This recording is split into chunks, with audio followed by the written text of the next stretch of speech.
มาพี่น้องลองมาเปิดตอนนกเขาลองเบิ่งเอาไปจูนไหมไปยิงลูก185.54มือนั้นไปบิดกล้องไปทั่วทีบเลยวันนี้บล็อกแกนว้าวใหม่อีกโอ้ต่างกล้องเบิดเป็นเช้านัดกับบ่เข้ากินนี่เบิดเป็น2-3 โมงผมยังบ่เข้าอยู่จักเป็นอะไรบ้านี่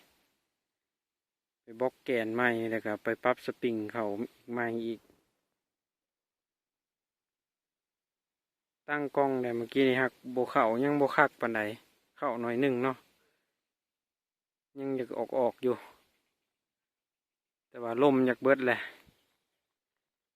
ก็เลยอยากมาเปิดตอนนกเขาลองเบิ่งว่านี่ลมลงหลายเติบแหละตั้งกล้องไปเบิด2-3 โมงกี้นี่มันเบาโพดบ่ปกติเรายิง3 โมงแล้วลงไปประมาณ2 ขีด 3 ขีดพุ่นได้อันนี้ลงประมาณขีดปลาย2 ขีดนี่แหละเนาะโอ้จักแนวไหนเลยสิได้จูนใหม่เลยแนวนี้เราลองเปิดตอนนกเขาลองมันก่อนเผื่อมันเข้าเนาะเห็นขันอยู่แถวปูนขันอยู่ทางพุ่นนะเดี๋ยวสิลองเปิดต่อเบิ่งแล้วมาถ่ารุ่นนำกันเนาะเข้าบ่รู้บ่เข้าเอาถ่ายติดตามเบิ่งนำกันเนาะ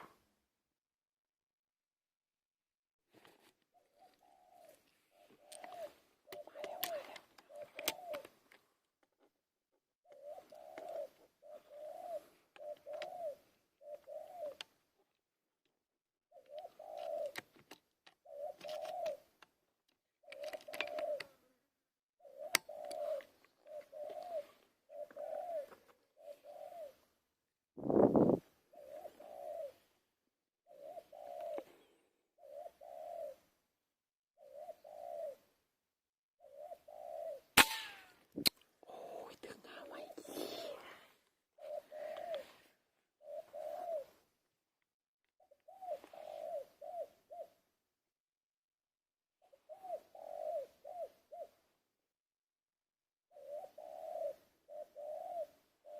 งหาไหมแม่โคตรเสียดายเลยพี่น้องเอ้ย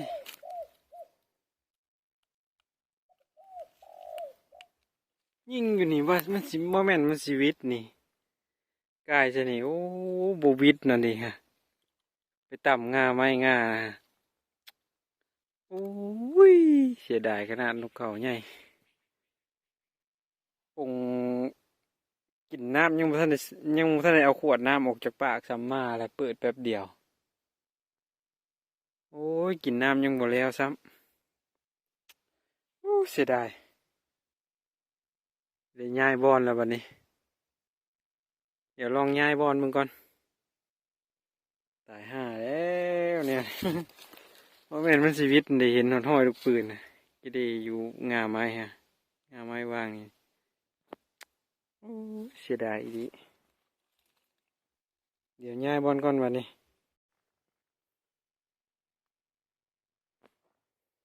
บุระยักษ์โตครับมันนี่พี่น้อง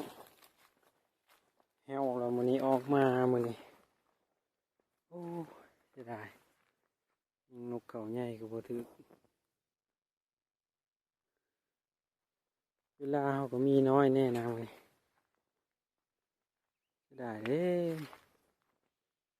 ปืนก็จักเป็นแนวไร